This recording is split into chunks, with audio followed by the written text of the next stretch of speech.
Assalamualaikum warahmatullahi wabarakatuh. Salam sejahtera bagi kita semua. Selamat siang menjelang sore kepada Bapak Ibu semua yang telah hadir di dalam acara bincang kita ya. Di sini kerjasama dari Big Donte Creative Entertainment dengan Indonesian Diaspora SME Export Empowerment Development atau IDSID. Pada hari ini dalam seri ini ya, kita nanti akan ada beberapa seri yang akan kita coba bangun terkait dengan bagaimana peningkatan UMKM. Khusus hari ini kita membawa tema yang kita sebut dengan facing new normal. Bagaimana kita menghadapi new normal pada saat sekarang ini. Ini terkait dengan konten marketing. Content marketing is king. Nah, sekarang kita bicara kalau UMKM ini adalah bagaimana marketing itu menjadi ujung tombak. Kemudian yang jelas produk kita membuat produk tentu harus ada pemasarannya. Nah, bagaimana pemasaran di kala masa pandemi ini yang kemudian terkait dengan saat ini sudah masuk yang namanya new normal, apa istilahnya ya, ke normalan baru. Nah, jadi sudah bisa banyak bacalah bagaimana tentang kenormalan baru. Nah, tema ataupun tajuk hari ini, content is marketing, ini terkait dengan content marketing di dunia digital. Karena selama kita masa pandemi, otomatis penjualan ataupun marketing kita dengan konsep konvensional yang selama ini face to face ataupun dengan toko itu sudah mulai bergerak ke arah yang kemudian masuk ke dunia digital. Nah, bagaimana dunia digital ini kemudian bisa membuat produk kita ataupun barang-barang kita ini bisa terjual melalui marketingnya seperti apa? Cara-caranya seperti apa? Nah, salah satunya adalah dengan konten. Konten ini sangat memiliki peran penting karena itu ada message yang disampaikan terkait dengan produk-produk kita. Nah, bagaimana message yang disampaikan ini juga harus ada trik-triknya juga. Produk kita itu memang sudah paham dengan pasarnya, atau memang bagaimana kita harus membuat konten itu. Nah, di sini sudah ada para narasumber. Kita sampaikan narasumber di sini ada 4 orang. Ada Mas Doni. Halo Mas Doni. Mas Doni dari Big Donte yang kemudian ini adalah kalau dibilang sehari-harinya ini ngurusin bikin konten digital. Nah, jadi kalau nanti ada konten digital yang pernah kelihatan di TV, yang iklan-iklannya, nah itu nanti adalah hasil dari Mas Doni. Nah, kemudian di sini ada Pak Budi Isman. Assalamualaikum Pak Budi Isman. Nah, Pak Budi ini seperti kita tahu kalau di dunia UKM sudah sangat familiar, sangat famous. Beliau dari Pro Indonesia, seorang coach juga, executive coach. Yang jelas beliau ini ilmunya banyak sekali karena terkait dengan pemasaran ini beliau juga termasuk salah satu yang cukup piawai dalam memasarkan yang sebelumnya di perusahaan-perusahaan besar. Kemudian di sini ada Mbak Ira sebagai narasumber. Halo Mbak Ira. Halo, Assalamualaikum. Selamat siang teman-teman semua. Saya lihat ini banyak wajah-wajah yang saya kenal di sini nih. Jumpa kita lewat via Mbak Zoom Ira nih. ini mungkin dikenal teman-teman. Ini adalah sebagai dari dari diaspora Indonesia yang terkait dengan pemasaran bagaimana produk UKM ini bisa masuk ke pasar global. Nah, kemudian ada Mas Robert, Pak Robert belum muncul ya, Mas Doni ya? Oh ya. Oh, Pak Robert Leong. Betul kan? Pakai masker. Oh, pakai masker. Wah, nggak kenalin saya. Salam kenal Pak Robert, salam ketemu di sini. Ini Pak Robert ini salah satu pemilik dari, kalau kita biasa lihat itu ada parfum Casablanca. Nah, beliau adalah ownernya. Nah, ini juga sekarang beliau sudah masuk kepada konten-konten digitalnya sudah masuk, dan ini kita nanti akan bertanya kenapa Pak Robert bisa beralih dari materi marketingnya dengan konvensional dan kemudian bisa ke marketing digitalnya seperti apa. Nah, kita akan banyak belajar, Bapak Ibu semua, kita sudah punya yang namanya rules of the game kita di sini. Jadi nanti materi yang disampaikan oleh para narasumber itu kita beri waktu masing-masing 15 menit untuk bercerita, dan kemudian nanti setelah itu kita bisa mengajukan pertanyaan ataupun saran seperti apa, bisa melalui room chatting-nya. Nanti kami akan kami capture, atau nanti bisa langsung untuk mengangkat tangan di videonya, atau melalui Zoom-nya itu ada tanda tangan. Nah, untuk bisa nanti akan operator akan kita tunjuk ya siapa yang bisa ini, karena waktunya memang terbatas. Saya kira itu penyampaian saya. Nah, ya kita ini mulai masuk ke materi pertama. Nanti ini Mas Doni ya, Mas Doni ini apa sih sebenarnya Mas terkait dengan masalah konten digital ini, apa pentingnya konten dan gitu dalam kaitan dengan marketing kita, baik secara di dunia digital atau mungkin ada secara pandangan umumnya. Kita perlu tahu juga lah bagaimana sebenarnya marketing digital di dunia digital ini, pentingnya konten itu dan bagaimana menyampaikan message daripada produk-produk kita ini. Silakan Mas Doni, kalau ada ini kita waktu 15 menit ya. Nanti kalau saya bilang berhenti, mudah-mudahan bisa sampai ke sana. Siap ya Mas Doni? Ya, silakan. Terima kasih Pak Isam. Salam juga Pak Budi, salam hormat, Pak Robert, salam, terima kasih sudah menjoin kita. Ini sih sebetulnya kita sharing santai aja ya, kita sharing. Kalau dari sisi Big Donte, kebetulan memang kenalkan dulu, mungkin ada yang belum tahu, nama saya itu, saya direkturnya dari Big Donte Creative Entertainment. Memang kami bergerak di bidang industri kreatif, Mas. Jadi memang keseharian kami awalnya dimulai dengan produksi untuk iklan TV. Dan itu kita berkembang menjadi ke creative agency, dan sekarang kita mengembangkan pasaran, melihat demand dan kebutuhan cukup besar dari sisi digital marketing, dan semua arahnya akan menjadi digital marketing. Akhirnya kita mengembangkan dan fokus di digital marketing. Nah, ini saya rasa teman-teman yang ada di sini, bapak-bapak semua sudah biasa ya dengan dunia digital marketing. Ini hanya sharing aja, sharing apa yang kita jalanin, sharing apa yang kita alamin, dan juga kebetulan Pak Robert juga ada di sini, bisa sharing juga nanti tentang marketing. Oke, saya share screen sedikit, apa yang bisa saya share dari sisi. Oke.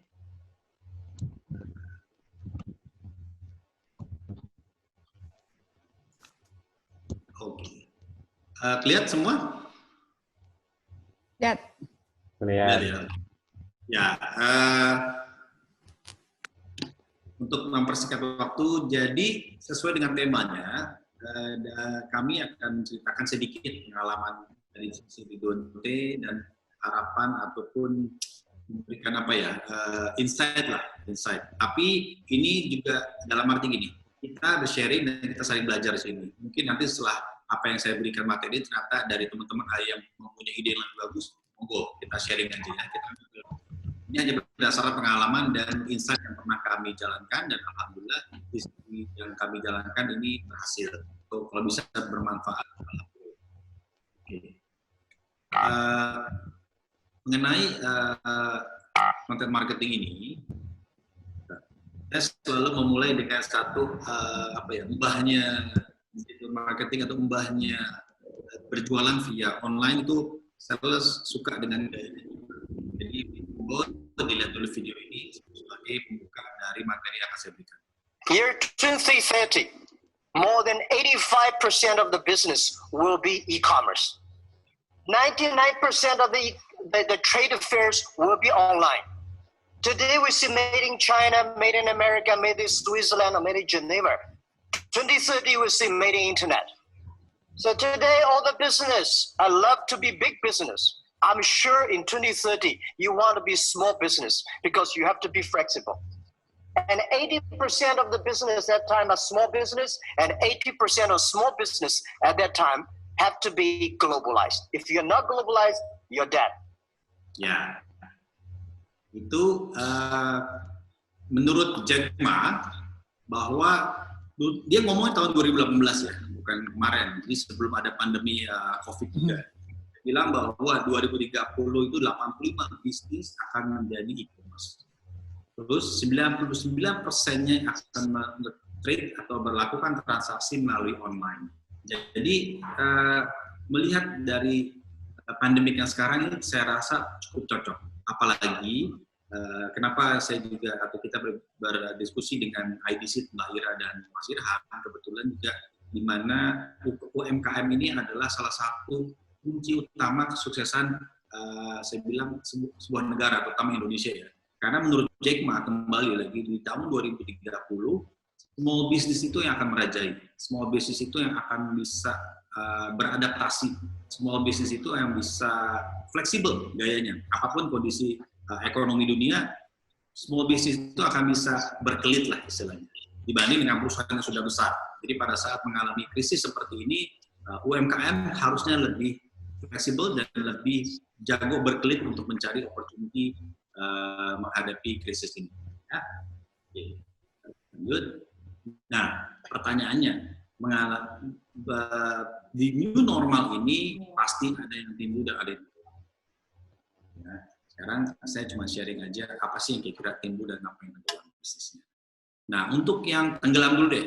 Tenggelam ini seperti kita tahu mulai dari hotel, travel, bioskop, mall, retail, entertainment, properti, meeting, persewaan kantor, itu semua tenggelam.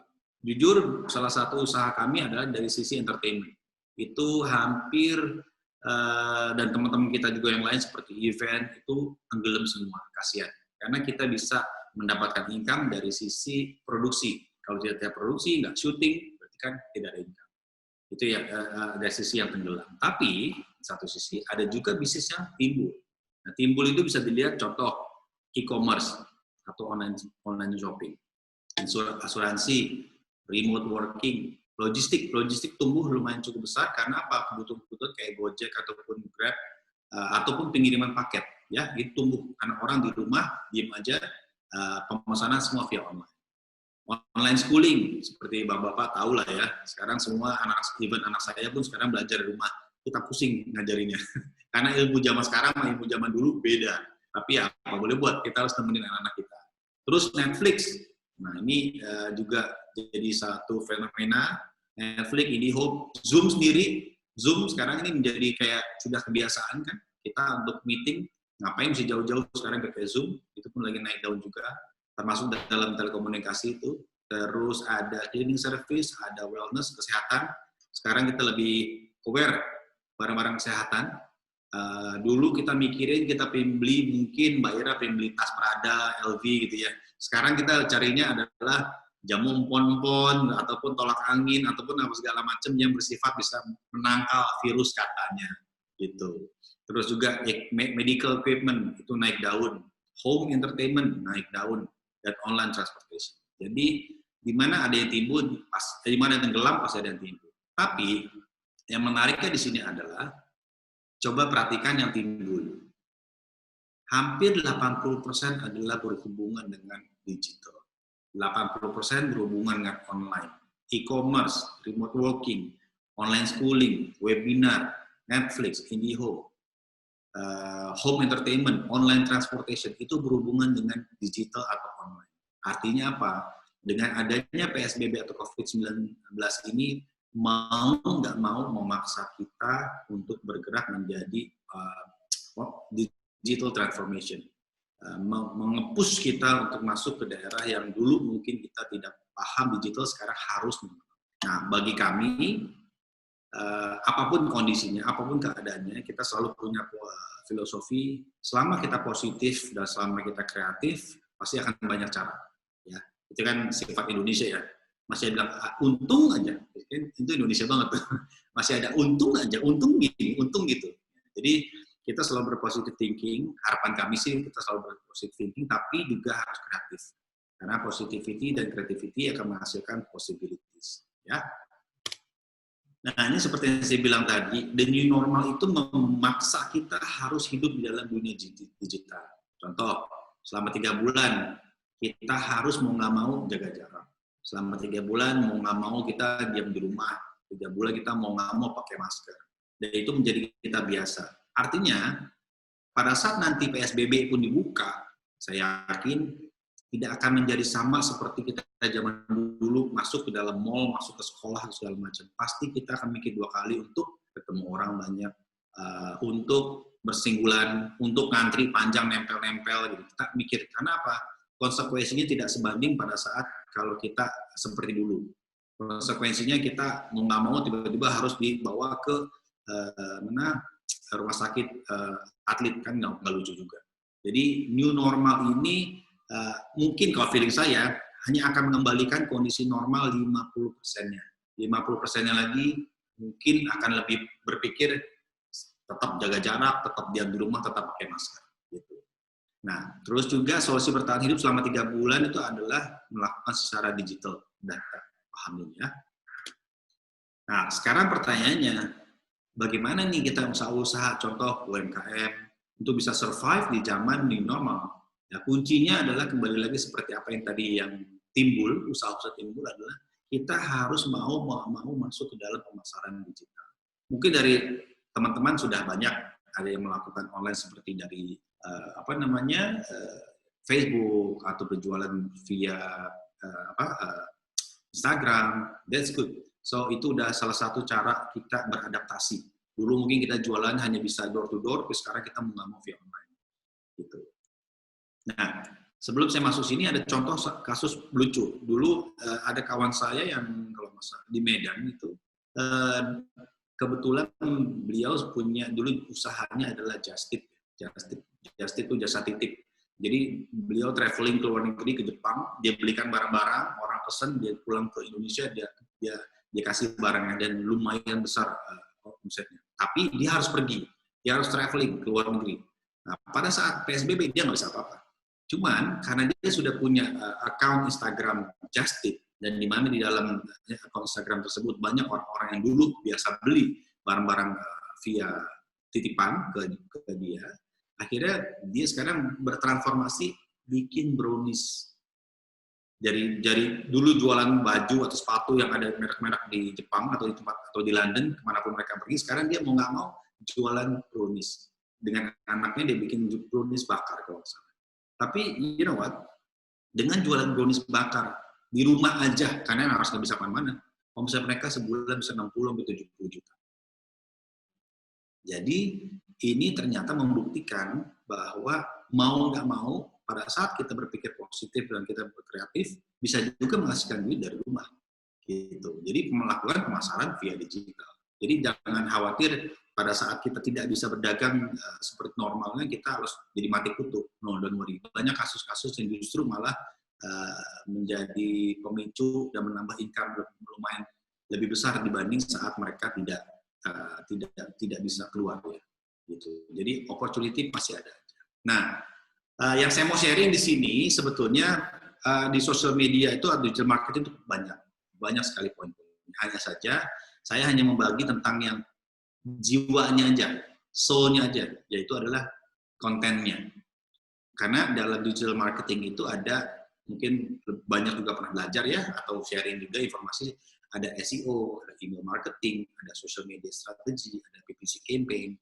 Mungkin yang sudah paham lebih enak lah dipaham.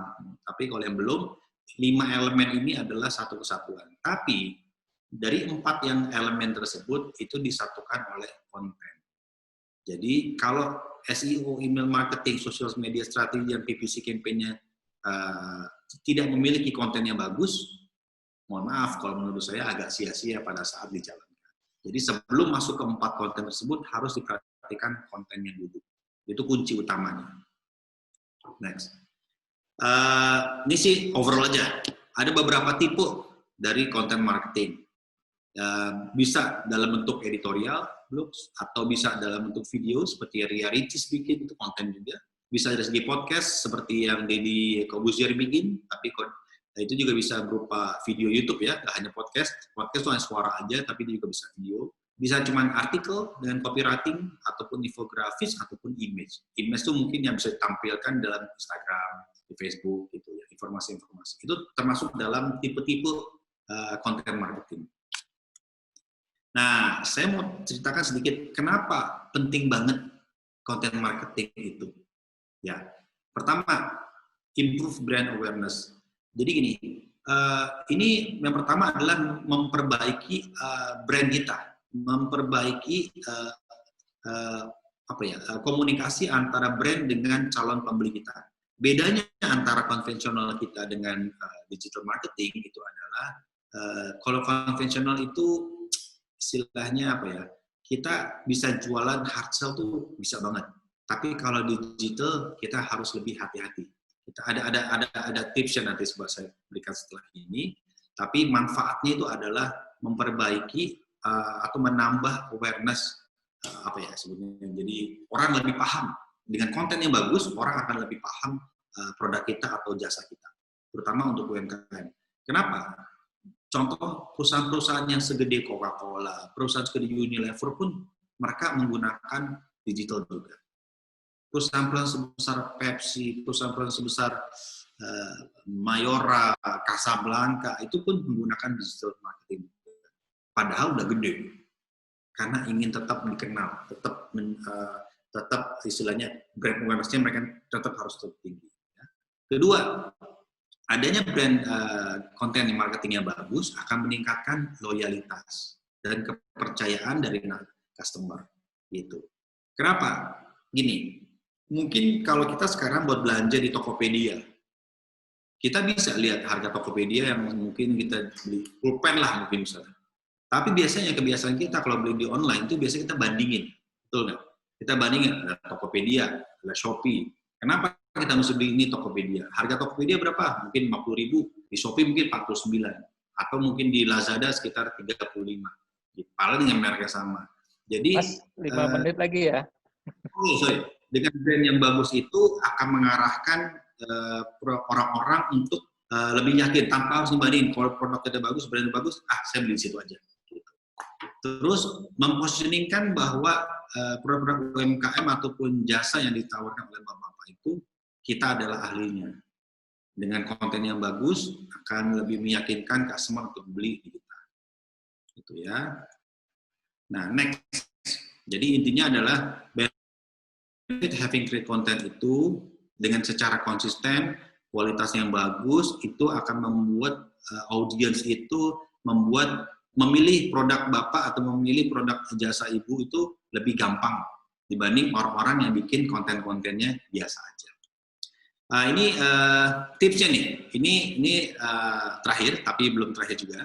Jadi tipsnya gimana sih cara bikinnya? Ini kalau menurut dari Bigdonte, pengalaman kami, ya bisa share. Pertama, kita harus paham dulu siapa customer kita, siapa target audience kita, siapa. Nah itu kita tentukan. Apakah dia anak kecil, ataukah dia dewasa, remaja atau dewasa. Sesuai produk kita ya, sesuai jasa kita. Kedua, daya beli mereka tuh berapa sih? Gitu. Jadi kita sebelum membuat satu konten, kita harus tahu dulu produk kita sendiri. Ini cocoknya buat kemana? Ya, jadi itu kita harus tahu dulu customer base kita. Kedua, fokus kalau boleh di digital marketing itu lebih ke benefit, Pak.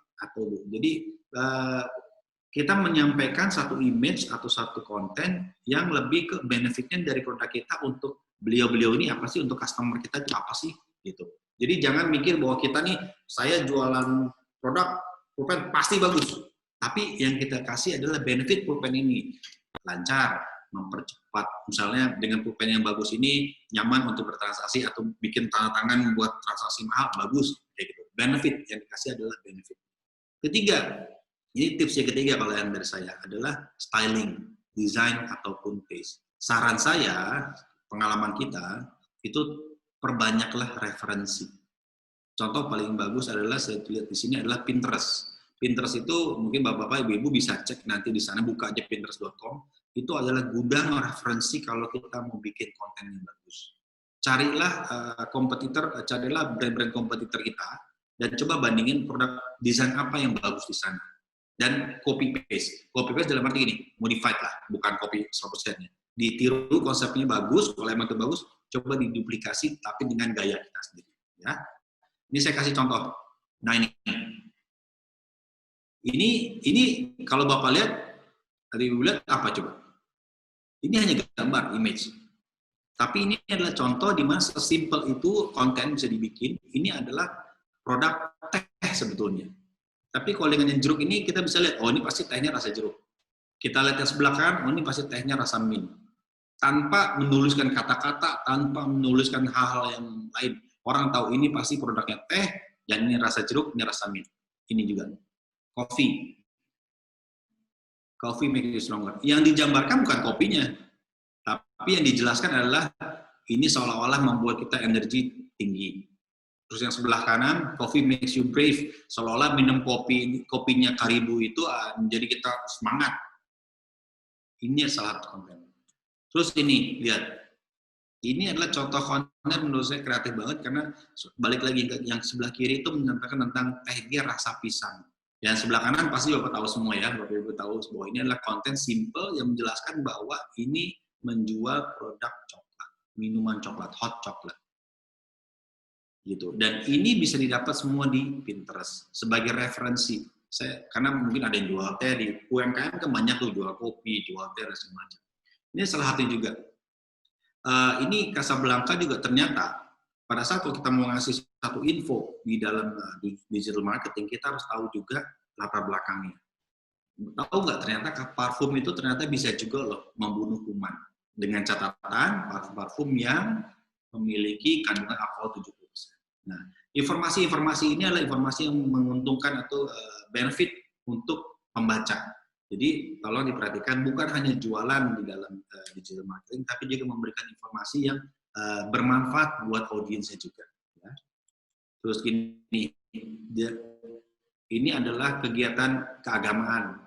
Jangan selalu kita harus jualan terus, tapi kita bisa bikin juga keadaan-keadaan yang memang sekarang lebaran. Bikinlah bikinlah gitu. Jadi hal-hal ini jadi ada kayak komunikasi antara audiens dengan kita nggak hanya jualan, tapi kita appreciate culture mereka, kita appreciate. Nah ini reference packaging, pasti banyak di bapak ibu yang jualan produk herbal misalnya. Nah saya hanya menganjurkan aja kalau boleh sebelum bikin packaging yang bagus, cari dulu referensi sebanyak-banyaknya. Kalau memang sanggup bayar desainer, apa-apa.